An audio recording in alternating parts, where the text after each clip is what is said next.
The foundation is about cooperation. That was at the heart of our concept when Angela and I launched it, and some of you were there at the end of our first writers' workshop 11 months ago.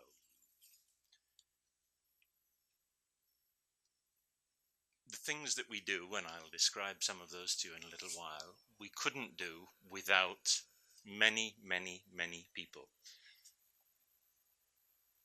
The contributions come in all kinds of forms.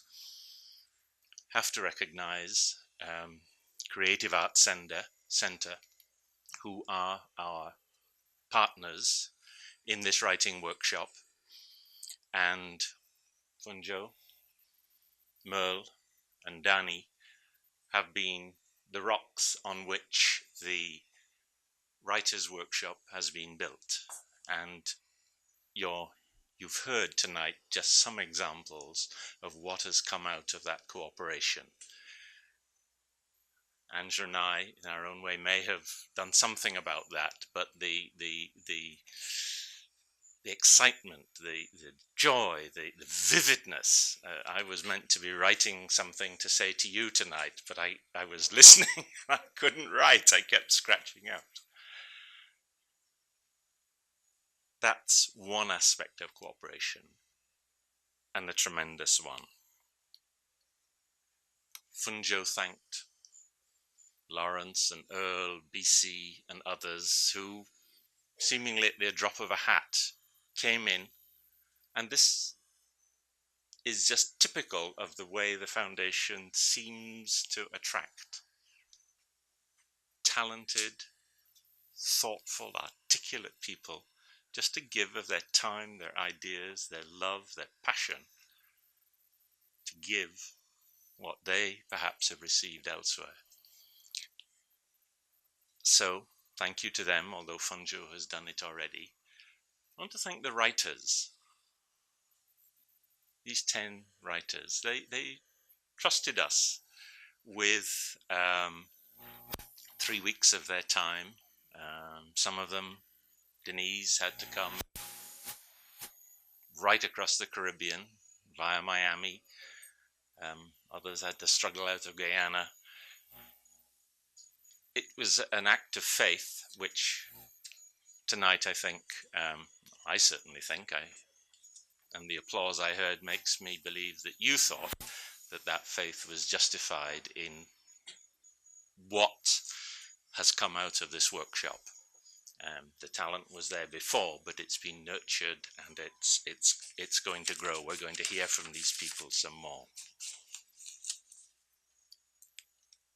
Macmillan Caribbean has not been spoken of this evening, I don't think, unless my head was down, but I have to acknowledge them this evening, and particularly Judy Stone, who sadly will be leaving us shortly, leaving Trinidad shortly, but I'm sure in her heart her heart will be here.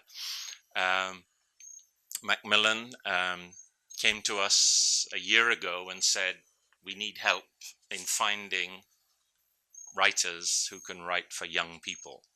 And this was during the course of last year's writers' workshop.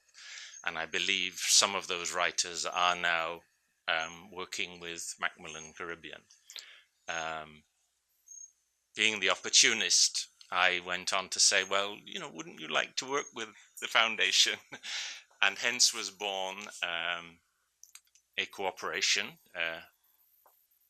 with a financial edge, which was very nice because workshops cost money, which I would like to publicly acknowledge tonight. And I'd like you to acknowledge, so that Judy, when she goes off to England, can formally take that thanks to Macmillan. You made a big contribution. I like to think that those seeds have been planted, and I'm hoping if you don't talk to them, they will talk to you tonight about possible formal collaboration moving towards publication. Macmillan have contributed but so have many other people. Many of them I don't think would want to be named. Their friends, their colleagues who have heard about the foundation in different ways, through myriad ways. Some are rich, some are not rich, but the check comes in, and some kind words come in, and there's another plank, another stone that builds this rather strange little activity that's going on here tonight, because we're adding tonight to those foundations of this foundation. Sorry if that was a bad pun. Mohammed, that would have been one of yours. It must be catching. Sheila, it must be something about Gasperi, I think. So let me acknowledge those friends who do contribute financially, and those who contribute in other ways, because ideas are perhaps more important, and time, I've mentioned the time of Funjo and others, exceptionally important to what we're trying to do. To those of you, friends, family, neighbors whose road gets blocked when the croppers do something at 2 Mount Anne Drive, thank you. Thank you for coming tonight, and listening to, appreciating, I think, encouraging these. Peter, I can't call you a young writer, can I? These. Okay. These writers, they are writers. We had a debate a discussion one night as to when are you a writer, and if all of them that night did not admit to being writers, I believe those 5 who read tonight, and if the other 5 had read, you would have said the same thing, are writers. Agreed? Okay, thank you. Okay. I've just turned the page and it's blank. So writing, encouraging emerging Caribbean writers is not the only thing that the Cropper Foundation does.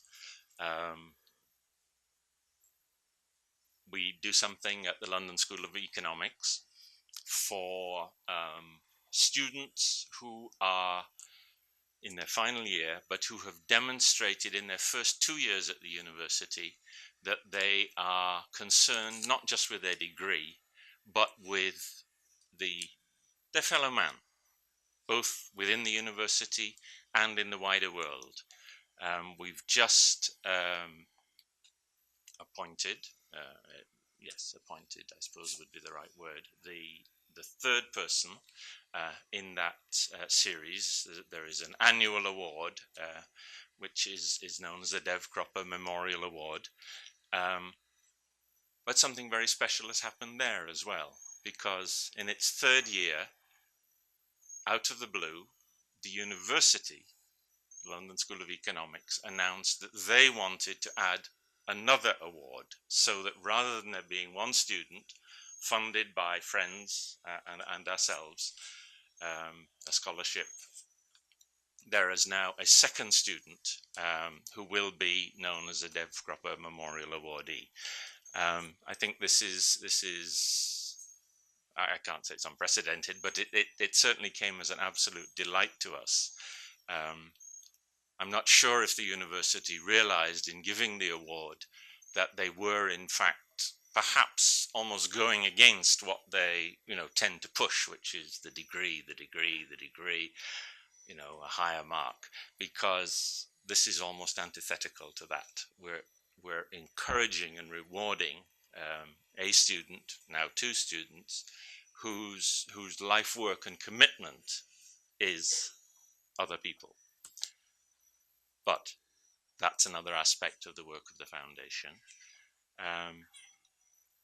In a quite different setting, but yet motivated in the same way, I think, we are now opening up another area of foundation work, and that is in public policy. a very broad area, but with a very human touch. And this will come to its first aspect of fruition in Guyana later this year, in late September, when there will be an international workshop on equity as an issue. Everybody talks about equity. You know, how is it that some people are getting poorer, few people are getting much richer? Why is this disparity growing? We're going to look at it particularly within the context of the use of natural resources. How can natural resource use policy be formulated, be changed, so that the inequities that are taking place in the world can be narrowed? How can public policy be changed? I see Trevor there. Trevor Spencer is going to be contributing to that. And there will be people coming worldwide with, as one objective at least, to encourage international institutions to come together with reducing inequity and working towards greater equity as a specific and continuing goal of their work. And we've already acknowledged Sheila for contributing her house, but I think we need to recognize also the work that she has done over the years within the Trinidad context in moving towards equity, both with TNT Can. Thank you, Sheila. Sorry. Angela reminds me that I must recognize here the Rockefeller Foundation, who are making a substantial contribution towards that. There are other institutions as well that are involved. We have other things. Reputation, if you hadn't gathered, for atrocious jokes.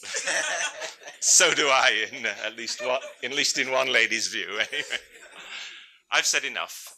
Thank you for being here. Thank you for listening. Thank you for appreciating, I think, what our writers had to say. You'll be hearing from them again. I have no doubt about that. You've heard of 5 of them. You've got a very brief glimpse of the other 5. You'll be hearing of them too. Watch out for those names. Those bits of paper that they have in their hands are just one added boost to what will happen to them. I think I've said enough, haven't I? Yeah. Thank you very much, John.